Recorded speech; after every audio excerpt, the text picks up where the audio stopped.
Brookland is Live starts right now with breaking news.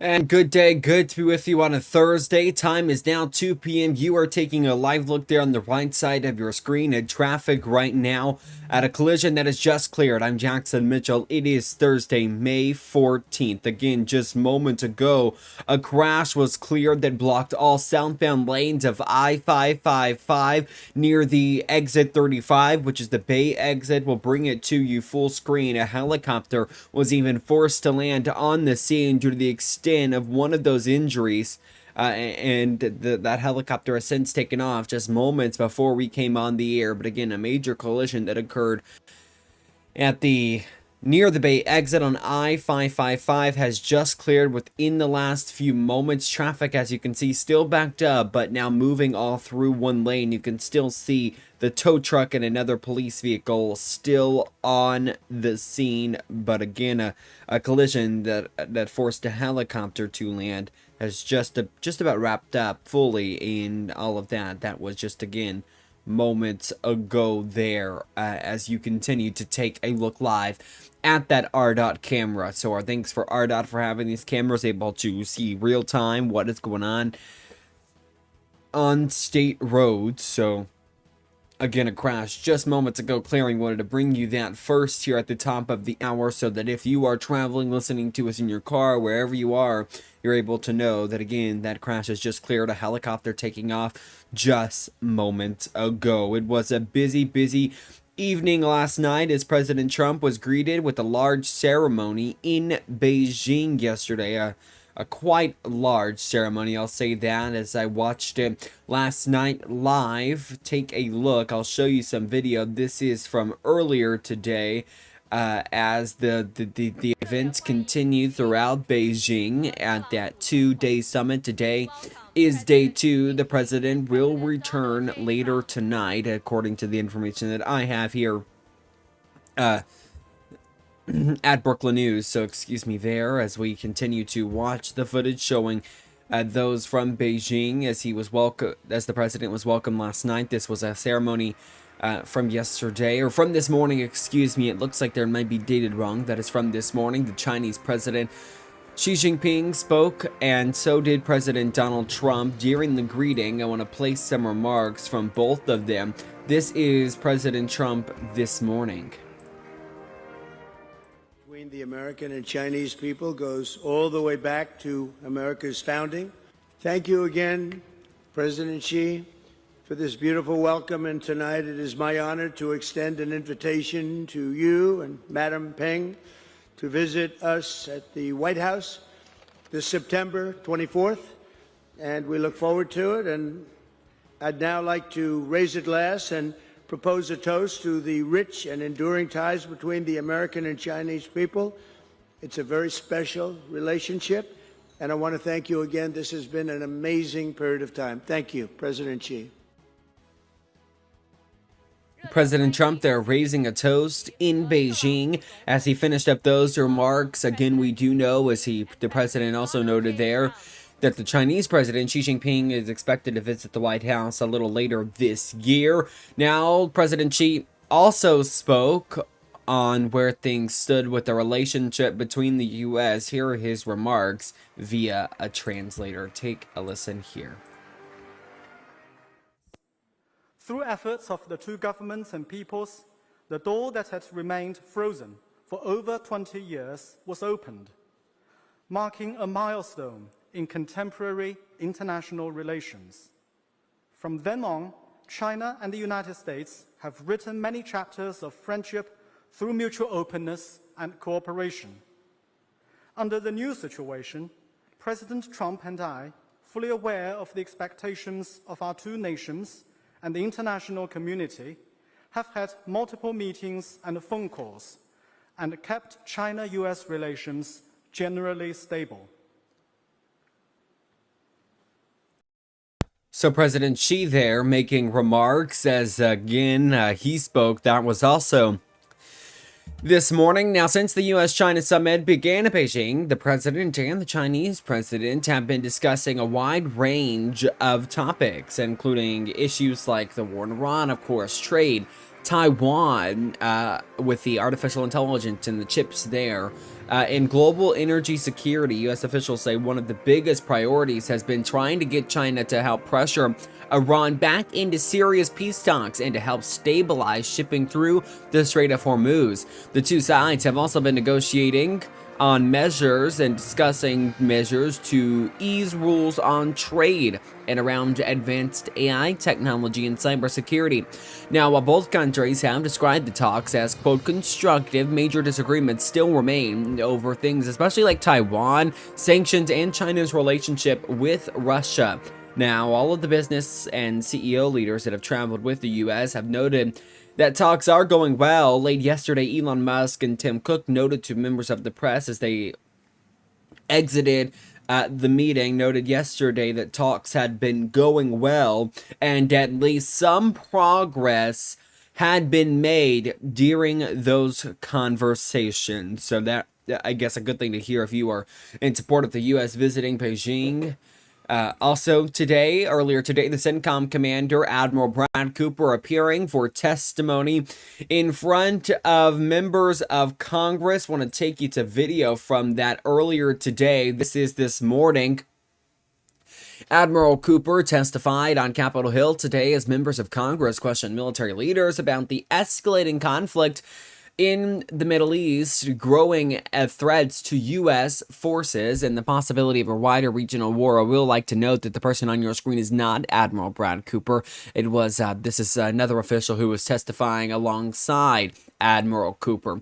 Cooper, who leads the U.S. Central Command, told lawmakers that American forces in the region remain on high alert and are fully prepared to respond to any further attacks from Iran or Iran-backed groups. Now, he defended the current U.S. military presence, I should say, in the Strait of Hormuz and the Red Sea, saying those operations are essential to keeping global shipping lanes open and to protect international trade and energy supplies. Now, during the hearing, lawmakers pressed Cooper also on whether the U.S. risks being pulled deeper into the conflict, especially as oil prices continue to rise and peace talks with Iran remain stalled. Some members of Congress also questioned whether the Pentagon has enough missiles, drones, and naval resources available if the conflict continues to expand. Now, Cooper responded to those claims, saying the U.S. military still maintains what he called a, quote, strong deterrent posture in the region, but acknowledged the situation remains extremely volatile, and volatile it sure is. A lot of controversy surrounding this war. Take a look at this moment that occurred during the hearing. This is Admiral Brad Cooper here. Senator, first, thank you for the question, and thanks for your time yesterday, and thanks for your leadership. Thousands of Floridians are serving in the Middle East today, and they're serving honorably. And what specifically have been your roles with CENTCOM? I've been focused on the Middle East for the last 5 years, 3 years of which were serving in Bahrain as the fleet commander, and then about 16 months as the deputy commander prior to my current position. And how long have you been familiar with Iran and its leadership and its attacks against the United States? I've studied it or been a part of it for the better part of 3 decades, particularly acutely in the last 5 years. And leading up to February 28th, months prior to that, what was jarring to you that you saw different than what had been for those many decades that you've been involved? I think it's important to note just in the 30 months before Epic Fury commenced, Iran and its proxies had been attacking U.S. service members and diplomats about 350 times. Can you repeat that? that? About every third day. Iran and its proxies attacked American service members 350 times in the Middle East. I don't think that Americans were aware of that in the 30 months that they had attacked Americans or their service members 350 times. Does that surprise you that I would say that? That I don't believe the everyday American going to work knew that? It's disappointing, but between the actions of proxies in Iraq and Syria, as well as the Houthis, that's simply the fact of what happened. And the months leading up to that decision, that very serious decision on February the 28th, what were your concerns regarding the proliferation of missiles or the ability of the United States to do anything if that nuclear threat escalated? Senator, in this venue, what I would say is, since our number one priority is to prevent a nuclear-capable Iran, I always, every day, focused on that problem. But what we saw in the weeks and months leading up to Epic Fury was an increase in the production capability of ballistic missiles, which presented a very significant risk both to the partners and ourselves, and this is why it was part of our military objectives to eliminate those missiles and equally, if not more importantly, eliminate the ability for Iran And to those generate couple any of more. months leading right up until that, you saw a dramatic escalation in that ability on Iran's part? That's correct. Between starting in about November and December, you started to see an increase in Iran's capability and intent to produce more ballistic missiles. And if we couldn't have neutralized that threat diplomatically, does there come a point where that's not an option anymore, where there may be a slippery slope where we can't get back to our ability to be effective to quell that threat? Without crossing into classified lanes, the short answer is yes.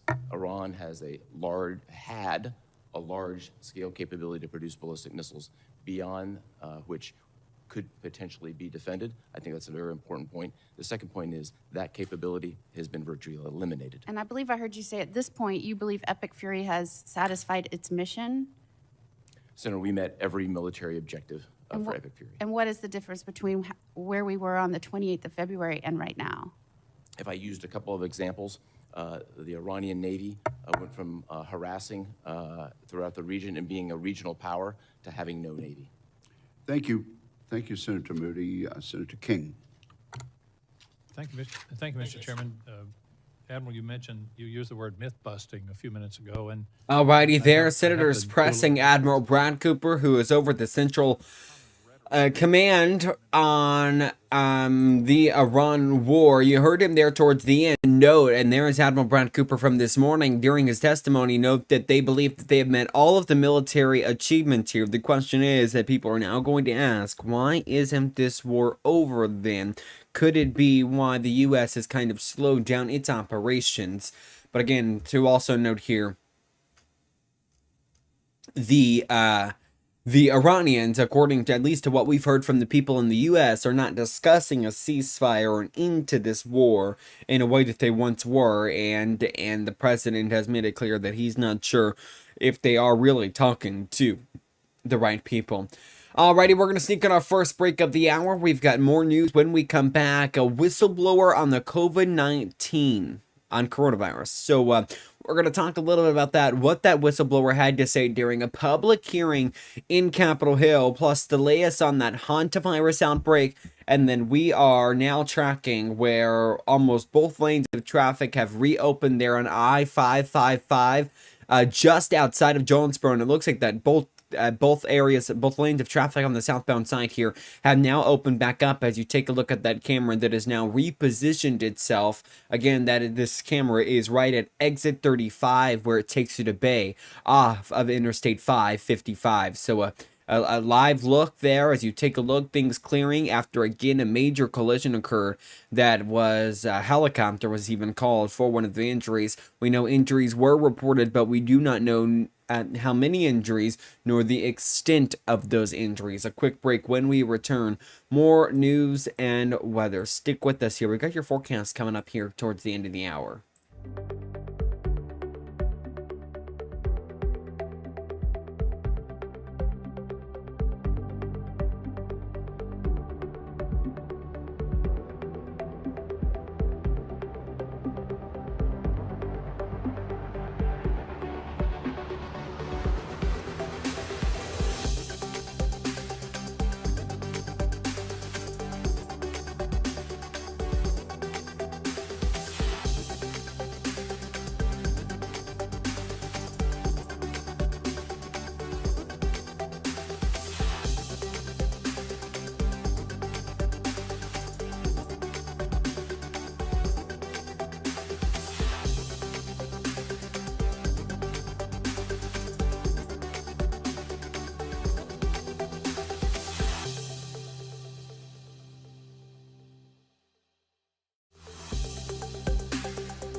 A live look at Capitol Hill right now. Yesterday, some major testimony by a whistleblower that knew a lot about the coronavirus, or at least claimed to know a lot about him. New details were released yesterday after that hearing on Capitol Hill, where former federal health officials and whistleblowers testified about the government's response during the pandemic. Now, during the hearing, lawmakers questioned witnesses about early COVID guidance and lab safety concerns, data transparency, and whether internal warnings or properly handled by federal agencies. Republican members of the committee argued the testimony had raised new questions about how the pandemic was managed, while Democrats said many claims discussed have, well, they've already been investigated. This is what Democrats said there, or were being presented without full context.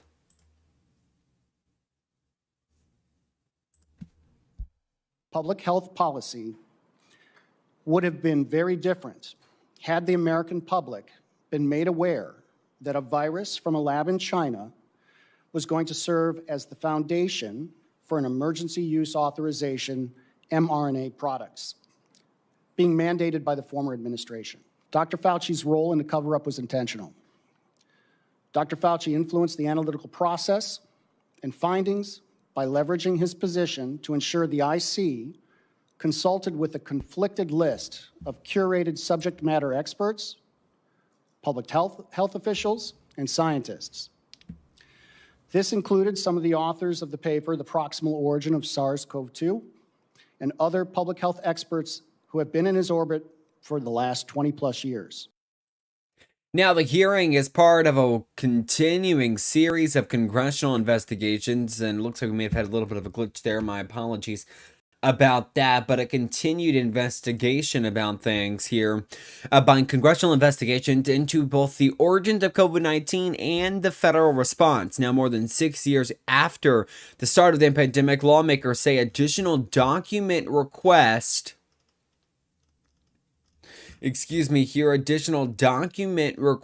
and testimony could still come in the months ahead. So an extremely interesting story, and as it was all coming together yesterday, that hearing, I'd been watching some of the evening shows and they had been covering it. I knew something that it was something that a lot of people had a lot of interest in, because there are so many questions about the Biden administration and the I almost said FCC, that is for television, but the health department at the White House and that administration, their handling of the virus. And another virus to pay attention to, the hantavirus. A lot of people on social media, they've been saying that it is the new COVID-19 pandemic, and experts say, well, it is not.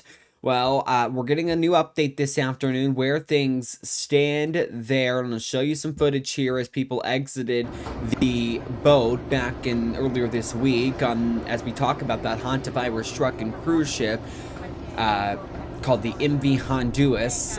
Health officials say the number of cases has now grown. The World Health Organization, which we're going to refer to here in just a moment as the WHO, says there are now 11 total cases connected to the outbreak, including 3 deaths. 8 of those cases have been lab confirmed as the Andes strain of hantavirus, a rare version of the virus that can only be spread through human connection, like being close to someone else. Health officials say the outbreak likely started with the passenger who was exposed before boarding the ship in South America, with possible human-to-human spread happening on board. Now, passengers have now been repatriated, to multiple countries, including the United States, where several Americans are currently being monitored. Yesterday, we brought you one of those that was sharing their story on social media. I want to play a video from last week with the press conference with Dr. Tedros at the World Health Organization. Take a listen. 8 cases have been reported, including 3 deaths. 5 of the 8 cases have been confirmed as hantavirus, and the other 3 are suspected. Executive Director for WHO's Health Emergency Program. And last but not least, WHO is aware of reports of other people with symptoms who may have had contact with one of the passengers. In each case, we're in close contact with the relevant authorities. Given the incubation period of the Andes virus, which can be up to 6 weeks, it's possible Yeah, up to 6 weeks to quarantine for a virus. That is a long, long time. The CDC continues to stress the risk to the general public remains low, but officials say contact tracing and monitoring are continuing worldwide because the virus can take weeks before symptoms appear. And then as I've been doing my research, I've learned that those symptoms could be just a simple respiratory illness that you wouldn't necessarily know is the hantavirus. So something so scary if it does or could keep spreading. But again, officials are warning it is low. It's not going to happen. It doesn't look like it's going to happen, I should say. Now to this social media campaign to buy Spirit Airlines, well, it has now gone viral and has raised more than $300 million in pledges. Take a listen to a TikToker whose video went viral, all to buy the now shut down airline. Spirit Airlines just went bankrupt, right? I'm the guy that flew Spirit Airlines for 24 hours straight. There's more than 250 million individuals over the age of 18 in the United States. Now, if we took only 20% of them and paid basically the average fare of a Spirit Airlines flight, which is somewhere around $30 to $40, we could buy Spirit Airlines. This is a genius idea. We nationalize Spirit Airlines, owned by the people. Airline's gone. We make a new airline. Let's buy an airline. Yeah, so you heard that video there. Now more than $300 million have been started after the movement started by that TikTok creator Hunter Peterson, after he posted that video suggesting everyday people should just donate $1 and to kind of a crowd fund to take over the struggling budget airline. The idea quickly exploded online with millions of views and hundreds of thousands of people saying they would chip in money to help, and it looks like a lot have done that. While the campaign is mostly being viewed as a viral internet moment rather than a serious business deal, it's also sparked much larger conversations about airfare costs, the future of budget airlines, and the power of online communities to organize massive fundraising campaigns. My question is, will it actually be used for what Hunter Peterson said it would be used for? Where is that money now going to go? Is it, I mean, you told people it's going to be to buy Spirit Airlines. Is $300 million enough? I don't know how much the airline was worth, so nor am I a professional in that. So I don't know if that's a lot of money to buy an airline. I don't know, but it is a story to follow. So I'll keep my eyes peeled towards it. I know a lot of people, it's grown not only national attention through TikTok, but also other news networks have been covering it. Another quick break. When we come back, well, the Transportation Secretary Sean Duffy, he's now defending his family's reality TV show paid for by sponsors of the America 250 movement. We will bring you that. And new UFO files released by the Pentagon. And we've got some local stories, including a Jonesboro couple who won the lottery. And last year, we're going to bring you a story about a student at Arkansas State University. Got a scholarship to study abroad in Taiwan. Quite interesting. We're going to bring you all of that and more coming up on this Thursday edition of Brookland News Live. Stick with us.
And welcome back live here in the Brookland News Live. Jackson Mitchell still with you here, 2:26 p.m. Of course, it is still good to be with you. All right, I'm going to show you a piece of a trailer from a video that was released by the Transportation Department, as Transportation Secretary Sean Duffy is now defending his family's new America 250 show. Want to play again a piece of that trailer for you, and then we will talk more about it on the other side. Take a listen. What a beautiful family. I have just added Mr. President, just added the President Trump. Taking a little trip? Yes. A little trip all over. So the motto is to love America is to see America. It's more than a road trip. It's a civic experience. It's one of the most powerful ways to understand the vast, beautiful, complicated place we call home. 1, 2, 3, road trip! Everybody looks forward to it? Yes. You're not told to go by your parents. You're not said, we're going and you're going, but I don't want to go, Mom.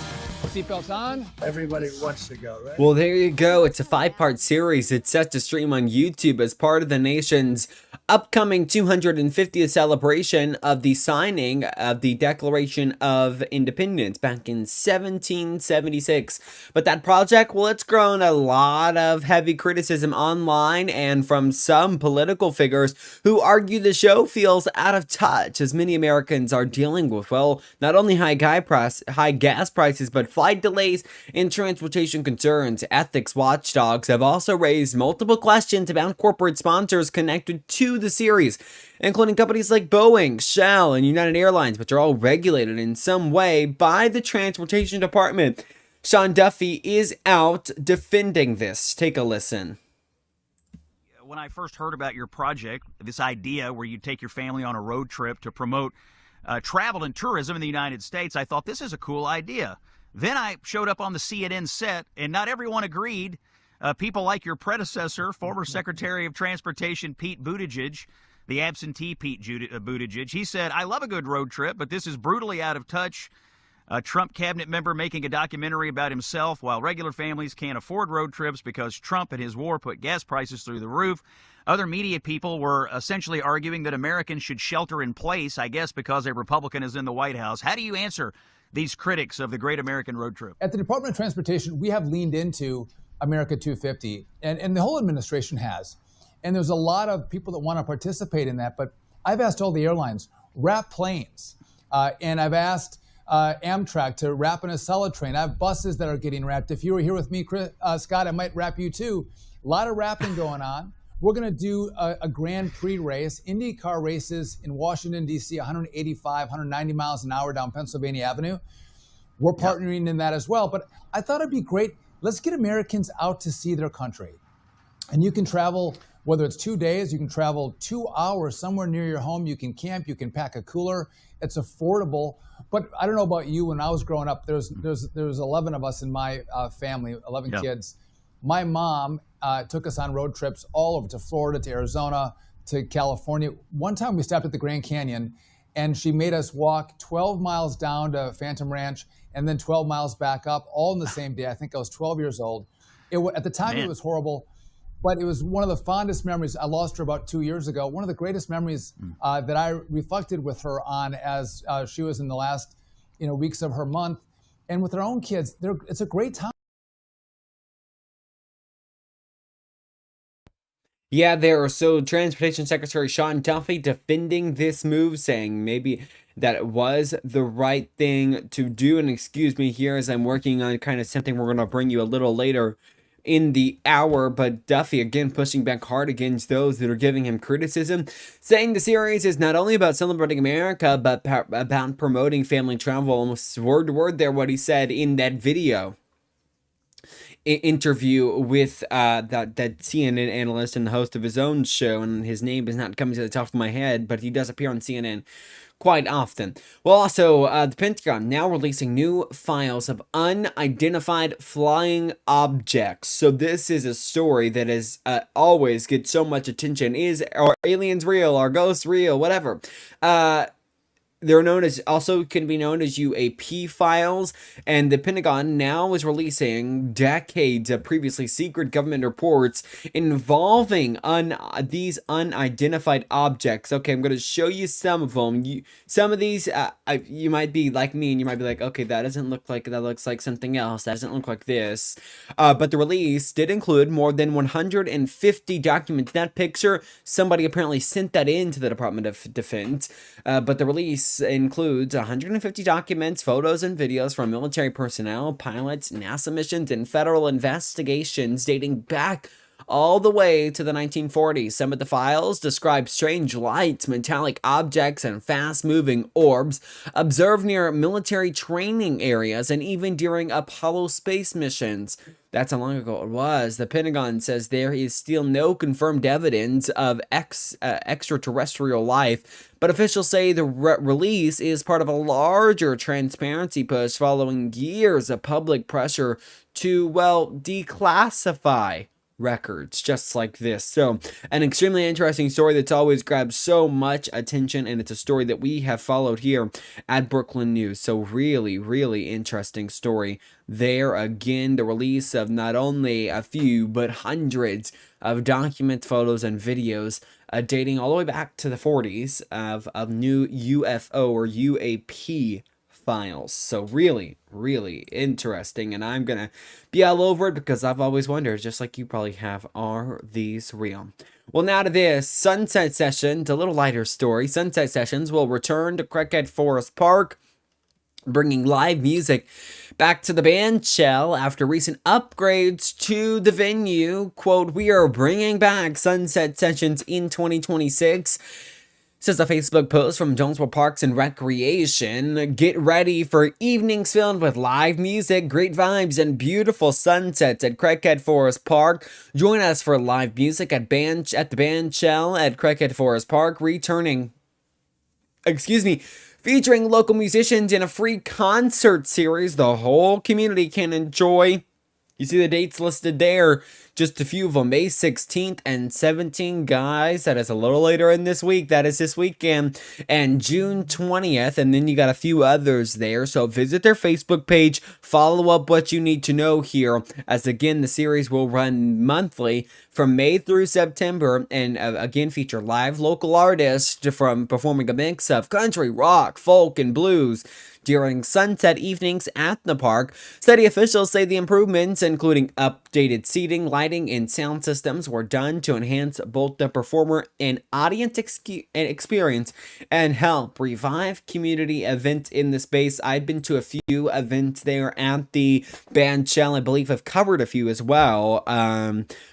Really cool. I love always just seeing kind of the small bands come together, and they just have so much fun. Even if, a lot of times they're not making almost any money, as this said that was free, but sometimes I've been to a few that have covered fundraisers for different things and like that. So really interesting.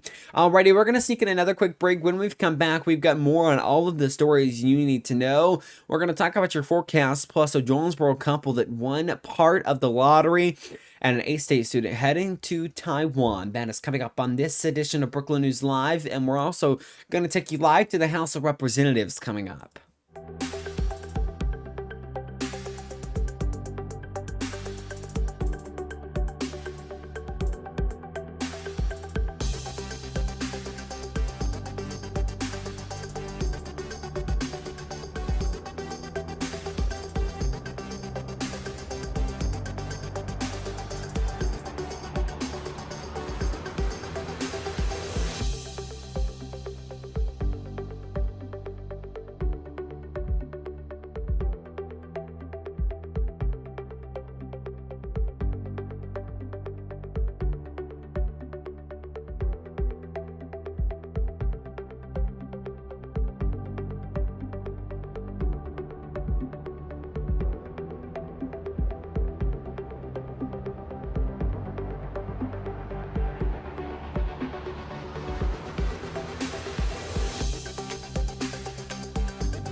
A live look at the House floor. Earlier today, lawmakers debated on the House floor. We're going to play a little bit of it. We've still got more news coming up, so stick with us for that. Here is Jamie Raskin on the House floor. Take a listen. So, now cash bail is a billion-dollar for-profit industry. Who makes money off of that?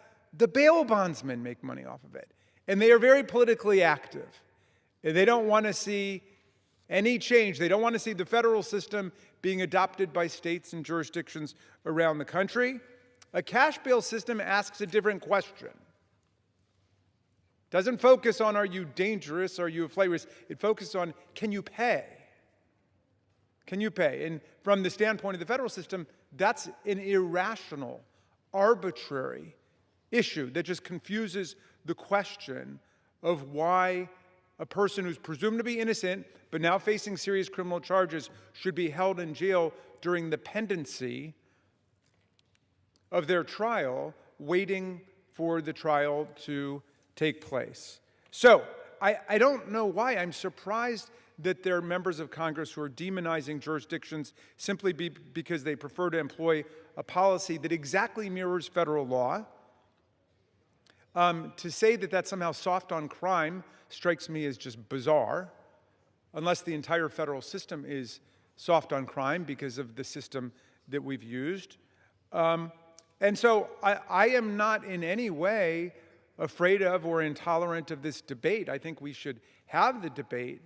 And to the extent this bill is just asking DOJ to compile information that's already publicly available, fine with me. I'm going to vote for it. And indeed, nothing currently prevents the Attorney General from compiling and publishing this information right now, as because of the miracles of artificial intelligence, it seems to be pretty quickly, readily available. I think I got it in less than 1 second. But this bill could help to officially coordinate the collection of this information and ensure that it's reported accurately. So I plan to vote for it, and I reserve the balance of my time. From Maryland reserves, the gentleman from North Carolina is recognized. Mr. Speaker, I appreciate the support of this bill by the ranking member and of our committee and what he has shared. And at this time, I would like to yield 4 minutes to the gentleman from North Carolina, Mr. Edwards. The gentleman from North Carolina is recognized for 4 minutes. Thank you, Mr. Harris. I appreciate you bringing this important legislation forward. Mr. Speaker, public safety should never take a backseat to politics. That's why I rise today in support of the Cashless Bail Reporting Act. This legislation brings transparency and accountability to jurisdictions that release individuals charged with serious violent crimes without requiring bail. The American people deserve to know where dangerous offenders accused of crimes like murder, rape, robbery, carjacking, rioting, and assault are being released back into communities before trial on unsecured bond or personal recognizance. We've seen the devastating consequences of these failed policies. In Charlotte, Irena Zaruska was tragically murdered by an individual who had been released on a cashless bail despite a violent criminal history. I joined my colleagues for a hearing in Charlotte to meet with families who've lost loved ones at the hands of repeat offenders. Their stories are truly heartbreaking, and their message was clear. Enough is enough. We must stand with victims, support law enforcement, and put public safety first. And with that, I yield back. Gentleman yields back. The gentleman from North Carolina. Reserve the balance of my time. The gentleman from Maryland is recognized. Mr. Speaker, thank you. I yield 2 minutes to the very distinguished gentlelady from Georgia, who is the ranking member of the House Subcommittee on Crimes under Judiciary. The gentlewoman from Georgia is recognized for 2 minutes. Thank you, Mr. Speaker, and thank you so much to the ranking member of the Judiciary Committee. I rise in support of H.R. 5625, the Cashless Bail Reporting Act. This bill directs the Attorney General to put together a public list of every state and local court that allows cashless bail. And while I think that this bill doesn't actually do very much, I hope that its passage will help to at least cut through some of the red tape and the partisan rhetoric and the fear-mongering that we keep hearing about cashless bail. You know, the system of bail that is used in our federal courts and this body actually has the jurisdiction over it. So I just want to reiterate over and over again that public safety is not a red or a blue issue, and we need to stop making it that way. It is an American issue that affects everyone here. Yet, we've got to remember that the United States Constitution leaves it directly to the states. And we all the time talk about states' rights. My colleagues across the aisle, our Republican colleagues, talk about, giving more responsibility to the states to make the decisions for their constituents. Well, if we're talking about states' rights, the Constitution does leave it to the states to decide issues of public safety, including how the courts should operate. States are grappling with these issues every single day. And in my home state of Georgia, Republican politicians, they just reversed course on a whole slate of reforms that they ushered in by Republicans in the state legislature just a few years ago. And they didn't need Congress here. They didn't need our flip-flopping on that. They very well did it on their own. But since this bill does nothing more than just tell the Attorney General to publish a list of information that already has been publicly made and available, I will support it. Time has expired. I just hope that the final product will be put to good use, and I yield. Gentlewoman yields. We reserve, thank you. The gentleman from Maryland reserves. The gentleman from North Carolina is recognized. Mr. Speaker, I yield 5 minutes to my colleague from North Carolina, Mr. Moore. The gentleman from North Carolina is recognized for 5 minutes. Thank you, Mr. Speaker. This week is Police Week, and I think our law enforcement officers would agree that public safety should not be a partisan issue. But what we have seen around the country are leftist judges and DAs who are pushing policies that put criminals back on the streets and take tools away from law enforcement. And one of the ways that happens is through cashless bail. I was an attorney for 30 years, and I practiced all levels of court, including criminal practice. And I've seen, and particularly in certain areas in my home state and other areas around the country, where violent criminals are released on either very low bail or in sometimes cashless bail. As Mr. Harris pointed out, you had the tragic situation of Irina Zarutska, who was brutally murdered on the light rail there in Charlotte. And she would be alive today had that criminal been in jail. He'd been released over and over and over again. The Cashless Bail Reporting Act that we're debating today at least creates a list of jurisdictions that release individuals accused of serious offenses like murder, rape, carjacking without requiring cash bail. Now, I do think that the ranking member's assessment of bail, I would not disagree with the gentleman's assertion of how bail is set up. But I would submit, and perhaps the gentleman would agree with me, that there are instances where the courts simply are getting it wrong, and someone with common sense would look and say, why was this guy released on the street? The seriousness of the underlying crime, the criminal record. When you see someone who's been through the courts over and over again, and when the crimes get more serious every time, it starts off with maybe just stealing, then it goes to robbery, then it goes to assault, then it involves a weapon. Why in the world would that person be released on a cashless bail, let alone why would they not be held in jail awaiting trial? Because here's what happens. You look at the statistics of the folks who commit crimes, my state, or your state, other states, a lot of the crimes are committed by the same folks over and over again. The statistics are out there showing the folks who go out and commit crimes while they are awaiting trial on other charges. We have to rein this in. And we've seen situations around the country where that hasn't happened. Look, I'll tell you, in our home state of North Carolina, former Governor Roy Cooper actually released over 3,500 convicts, the people who had already been convicted, released them early from prison with lengthy criminal records. The stats are showing of those folks released, most of them have reoffended since then. Look, the reality is there are some people who are dangerous. They are criminals. They are going to rob. They're going to murder. They're going to commit crimes. And they should be incarcerated. And what this bill does, at least, this is going to shine a light, and I appreciate you doing this, Mr. Harris. This is going to shine a light on those jurisdictions where the judges are just letting these violent criminals back out again. But I hope a day will come. I hope a day will come when even folks who are on the left and where some of this stuff is happening in these districts, will realize it's not about left or right, because when these criminals offend, they don't pick and choose who their victims are. And they often terrorize those communities that least can afford to be done so. So I appreciate this work, and I tell you, we've got other steps. There's a bill I'm supporting that would actually create liability in the case of gross negligence when folks are released out on cashless bail. But I appreciate this, and hope we pass it without a yield back. Gentleman yields back. The gentleman from North Carolina. Mr. Speaker, that is all the speakers. We're prepared to close. The gentleman We're from North reserved. Carolina We're reserves. reserved. The gentleman from Maryland is recognized. Thank you very much, Mr. Speaker. And I thank the gentleman for his thoughtful remarks there. We certainly don't want... Republicans and Democrats debating a bill on, well, prisons and jails and how that all works with bail, cash bail, or not. So, again, you hear lawmakers there debating. Jamie Raskin there again on your screen talking about all of this. Want to get you out to your forecast. One moment here as we take you live into Brookland right now. There you go, a live look there and what things look like inside the city. Okay, there we go. High of 60 and low of 62, excuse me.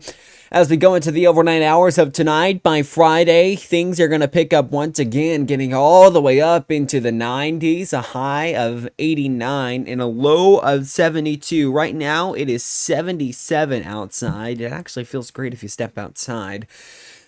Then Saturday, cloudy skies continue Friday and Saturday, but by Saturday, high of 89, low of 70. So similar forecast as we go into the weekend. We'll have your Sunday forecast tomorrow for you.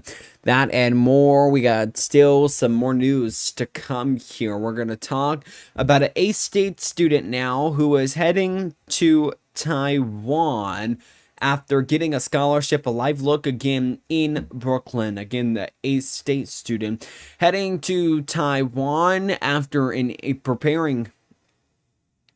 after being awarded a Gilman International Scholarship to study abroad in Taiwan. So take a listen to this story right here. The first-year sport management major will spend the summer studying overseas as part of a program designed to expand students' global experience and academic exposure. University officials say study abroad opportunities like this help develop students' not only career skills but cultural understanding and international perspective while representing a state abroad. So really, really cool story if you are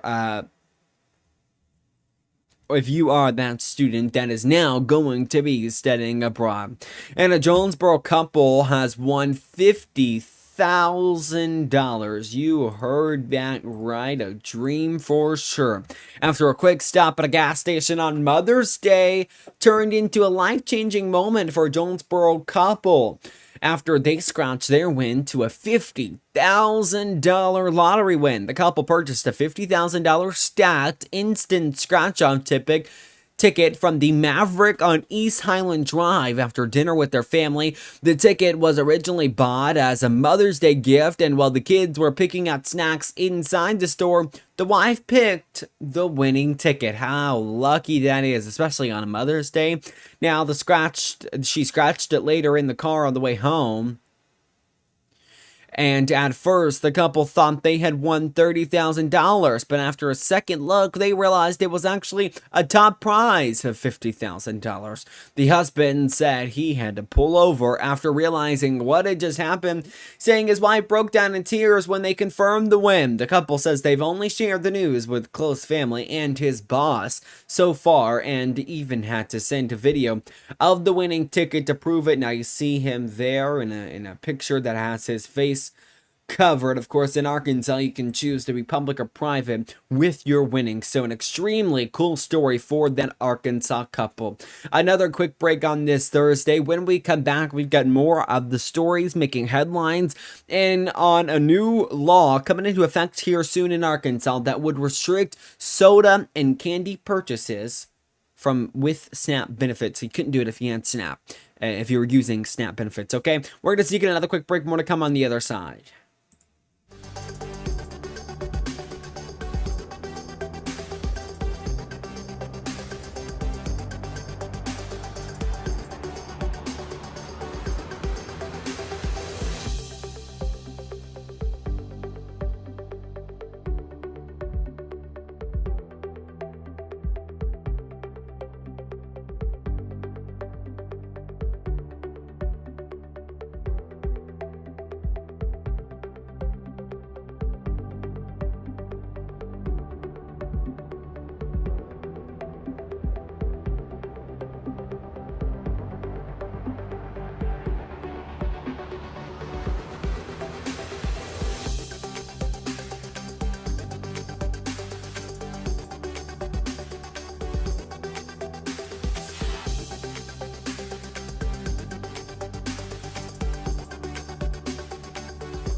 Back here live at the Brookland R. camera, as you see a trove of motorcycles there. They're probably all together in some type of band or whatever they call the biking groups. But they're passing on Highway 49 at the intersection of School Street, and then you got Brookland School Road on the other side of things. Well, a new Arkansas law plans to, well, restrict the use of SNAP benefits and what you can use to purchase with them. Okay, listen to this here. Major changes are coming to SNAP benefits in Arkansas. It all starts at the beginning of July 1st, as state officials move to limit what recipients can buy with food assistance dollars. Now, under a new nutrition waiver for the state, items like soda, including diet and zero sugar versions, candy, sugared sweetened drinks, energy drinks, and some ready-to-drink coffee and tea products will no longer be eligible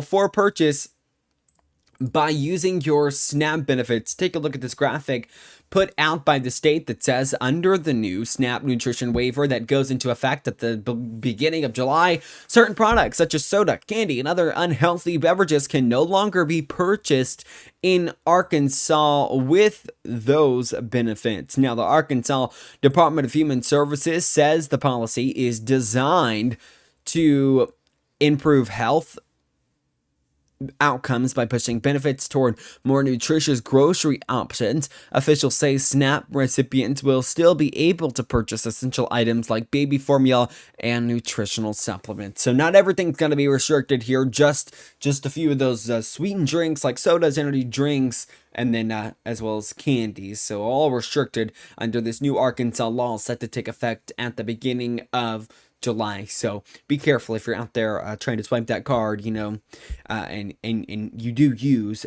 SNAP benefits, food stamps, and you're trying to buy soda, candy, whatever. So new law set to go in effect again July 1st. Want to take you right now to a live look at the White House. The president still traveling in Beijing. We brought you some of those remarks that he gave this morning from Beijing. It is my understanding that he will arrive back at the White House a little later tonight.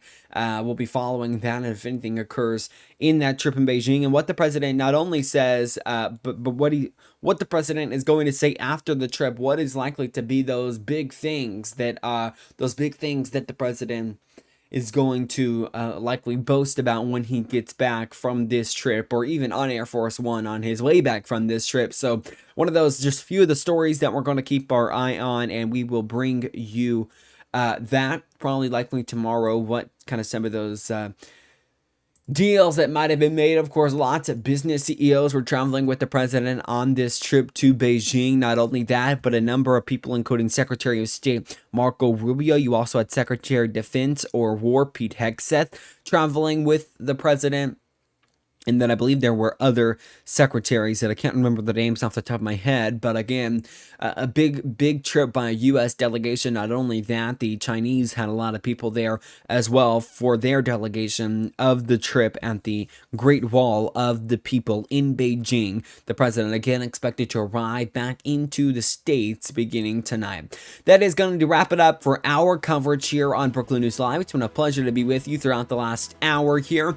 Remember, you can watch us each and every weekday at 2 p.m. Central Time, so join us tomorrow for another edition. We'll bring you all the top headlines and everything you need to know.